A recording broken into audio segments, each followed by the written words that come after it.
Madaming kaganapan ngayon sa NBA simula sa pagbubukas ng season ay inumpisahan agad dito ang pinagbabasihan palagi na kung sino nga ba ang dapat sa unahan at ang dapat bumagsak o umakyat sa itaas. Sa patuloy ng season madami pa ang inaasahan na mangyayari at ang magaganap, pero isa lamang ang inihintay ng karamihan kung ano nga ba ang magiging resulta nito sa dulo. Ang palaging inaabangan ng karamihan kung sinong team naman kaya ang magkakampyon sa season na ito.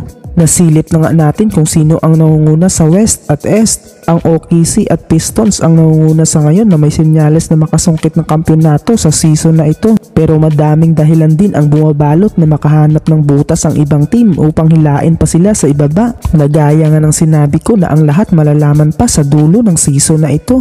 Bukod sa OKC at Pistons na nasa unahan ay atin din silipin kung sinong player ang mas nasa unahan sa average points bawat laro na walang iba kundi si Luka Doncic na nalampasan na ang lahat na manlalaro sa average points na sumusunod lamang sa kanya itong si Shai Gilgeous-Alexander. Pero bukod rito panis ang lahat kay Nikola Jokic na isang big man na walang gaanong athleticism na dala pero mabilis umakyat sa itaas sa lahat kapag usapang rebounds niya, na kung saan nasa unahan ito sa rebounds per game kasabay dyan na pinangunahan niya din ang assist per game na nakabuntot lamang sa kanya si Cade Cunningham ng Detroit Pistons. Halos triple-double na ngayon ang stats ni Nikola Jokic. Walang duda na isa siya sa pinakamahusay na malalaro sa liga at ang nag-iisang big man player na kompleto rekados na maasahan sa points, rebounds at assist.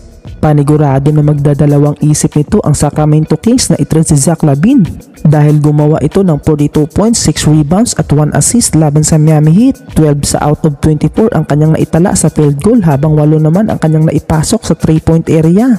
Nanalo nga ang Kings sa laban at mukhang panalo din dito si Zach LaVine na nagpapabango ng pangalan sa Sacramento Kings. Naiwas trade ang pinapakitang performance ni Zach LaVine. Ang ginawa ni Zach LaVine ay ang ikalawang pagkakataon pa lamang sa Kings dahil may una nang gumawa sa ganitong mga numero in a single game na walang iba kundi ang kanilang sharpshooter na si Keegan Murray na kung saan may dalang impact agad sa pagbabalik niya, na ayon nga sa report yayakapin di umano ito ng Kings itong si Keegan Murray na hindi isasama kapag usapang trade na. Ang available para sa kanila sa trade either si DeMar DeRozan or Domantas Sabonis, kasama na dyan sina Zach LaVine at Russell Westbrook. Pero sa ngayon isip malala nito ang Kings sa ipinapakita ni Zach LaVine. Maaaring lumiko pa ang plano ng Sacramento Kings at bigyang halaga ang impact ni Zach LaVine ngayon.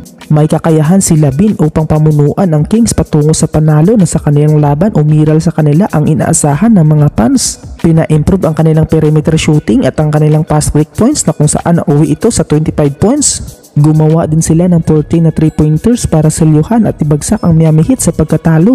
Ipinakita nga ni Zach LaVine ang kanyang presensya na hindi ito dapat maliitin at ang naging resulta nga ay ang panalo. Well, ano ang masasabi nyo dito mga idol? Ibagsak na yan sa comment section.